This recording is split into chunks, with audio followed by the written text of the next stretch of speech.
सबसे पहले आपको बहुत बहुत धन्यवाद कि आप समय समय पर हमारी आवाज़ बनते रहते हो मीडिया के माध्यम से। तो आज हम भारत रत्न बाबा साहब डॉक्टर भीमराव अंबेडकर जयंती को हमारा जो अनुसूचित क्षेत्र में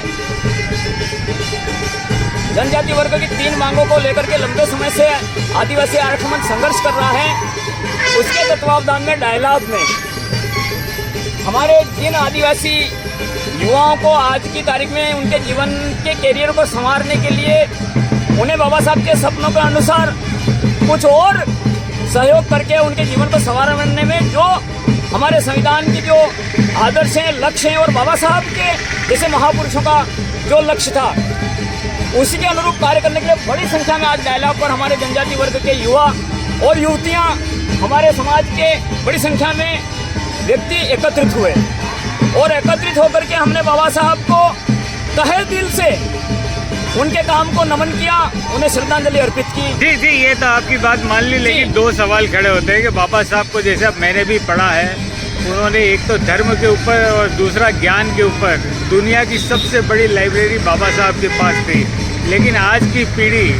और हर समाज का आदमी किताबों से दूर हो रहा है, कहीं लाइब्रेरी तो नज़र नहीं आती। क्या कहते हैं? देखिए, बाबा साहब ने जो भी क्रांति लाई अपने जीवन के माध्यम से, उन्होंने विदेशों में भी जाकर के पढ़ाई करी, शिक्षा ली और बड़ी से बड़ी डिग्री, चाहे वो कानून के क्षेत्र में हो, चाहे अर्थशास्त्र के क्षेत्र में, चाहे राजनीतिक क्षेत्र में हो, उन्होंने बड़ी से बड़ी दुनिया की डिग्री उस जमाने में अर्जित की। और उसके बाद में उन्होंने इतना बड़ा संविधान और इतना अच्छा संविधान दिया कि देश आज भी उनके संविधान के आधार पर एकजुट है और अपने लक्ष्य को प्राप्त करने के लिए अग्रसर है। नहीं, जैसा मैं एक मिनट रोकना चाहूँगा कि कई लोग पीएचडी भी कर रहे हैं, कई बच्चे पीएचडी भी कर रहे हैं, लेकिन जो सब्जेक्ट विषय उनके चुने जाते हैं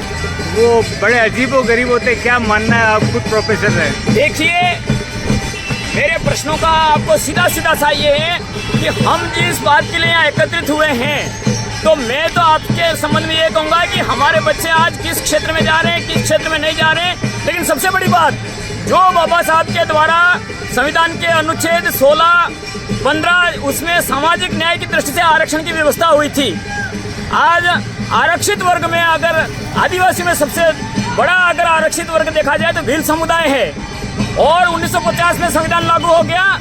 आज लगभग 80 साल होने जा रहे हैं, लेकिन आज भी हमें उन मांगों को लागू करवाने के लिए आंदोलन करना पड़ रहा है, जन आंदोलन करना पड़ रहा है। बाबा साहब के एक चीज और देखी जाती है, जो पढ़ा लिखा आदमी आदिवासी होता है वो अपने आप को समाज से अलग कर देता है।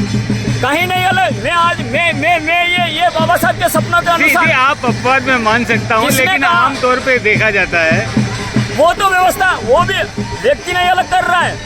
व्यवस्था उसको अपने आप में वीआईपी बना देती है और व्यवस्था का जो मापदंड है उन मापदंड के अनुसार व्यक्ति मतलब अपने आप को इस जमीन से और उस वंचित वर्ग से अलग महसूस करने लगता है। ये व्यवस्था का दोष है। व्यवस्था में उस तरह का चिंतन अर्पित किया जाए बाबा साहब के अनुसार कि आप समाज से, आप देश से, आप पिछड़ों से, तबकों से अलग नहीं हैं, आप जमीन से जुड़े होने रहने चाहिए, क्योंकि इन्हीं महापुरुषों की देन है, आप वहाँ से उपजे हैं, उन्हीं की देन को लेकर के आप वहाँ उस स्तर तक पहुँच रहे हैं। तो ऐसी स्थिति में अगर ऐसा कोई विकार आ गया है तो केवल व्यक्ति को दोष नहीं देना चाहिए, उसमें व्यवस्था में सुधार की और भी आवश्यकता है। बाबा साहब भीमराव अंबेडकर की 135वीं जन्म जयंती के अवसर पर आज आदिवासी आरक्षण मंच बांसवाड़ा के सभी युवा और युवतियाँ, जो बाबा साहब द्वारा संविधान में हमें जो हक अधिकार दिए गए थे,